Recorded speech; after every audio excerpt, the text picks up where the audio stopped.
भारत के सभी राज्यों की खबर SNS न्यूज चैनल पर, खबर जो आपको रखे सबसे आगे।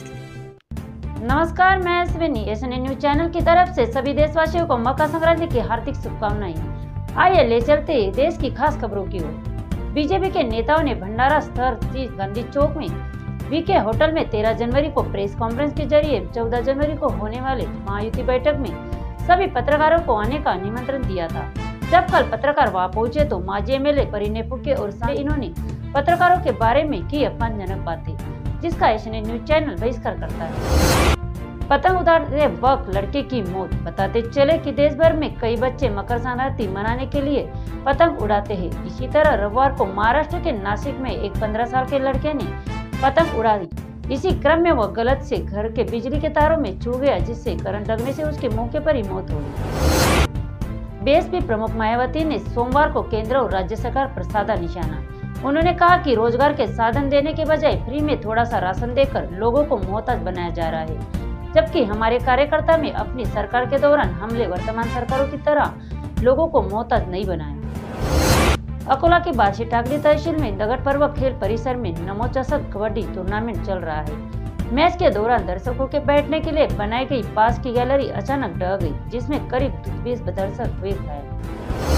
22 जनवरी को अयोध्या में राम मंदिर प्राण प्रतिष्ठा समारोह संपन्न होगा, लेकिन राम मंदिर के बाद अब अयोध्या में ताजमहल से भी भव्य मस्जिद बनाई जाएगी। यह मस्जिद अयोध्या से 25 किलोमीटर दूरी पर धनीपुर में बनाई जाएगी। फरवरी 2020 में मस्जिद के लिए 5 एकड़ का प्लांट आवंटित किया गया था। मोहम्मद बिन अब्दुल्ला मस्जिद भारत की सबसे बड़ी मस्जिदों में से एक होगी।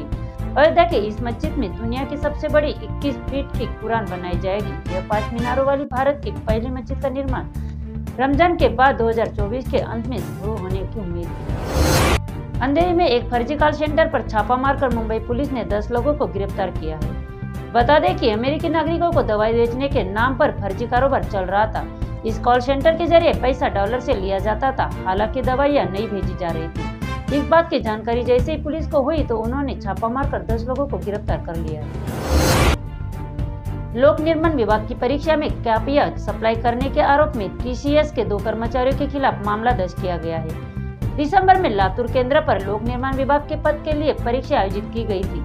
आरोप है कि उस वक्त TCS कंपनी के 2 कर्मचारियों ने कॉपी मुहैया कराई थी। इससे निजी कंपनियों के जरिए होने वाली पूरी भर्ती प्रक्रिया पर सवालिया निशान लग रहा है। मांग की जा रही है कि सभी परीक्षाएं MPSC के माध्यम से आयोजित की जानी चाहिए। जलगांव में हुई महायुति बैठक में शिंदे गुट के मंत्री गुलाबराव पाटिल ने दावा किया है कि बीजेपी सत्ता में इसलिए आई क्योंकि शिंदे गुट ने बगावत की। अगर हम बगावत नहीं करते तो क्या आपको सत्ता मिलती? गुलाबराव ने बीजेपी नेताओं से पूछा ये सवाल।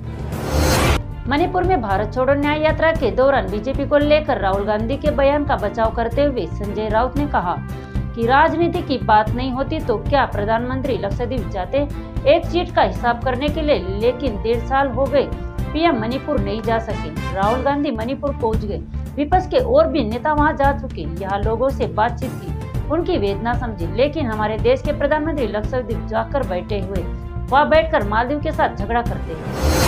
बिहार के रोहतास से दिल देने देने वाली खबर सामने आई है। यहाँ एक महिला ने 3 साल के बच्चे का अपहरण कर उसकी हत्या कर डाली। जब इस बात का पता मृतक बच्चे के परिवार और गांव वालों को लगा तो उन्होंने महिला को घर से घसीटते हुए बाहर निकाला, फिर उसकी पीट कर हत्या कर डाली।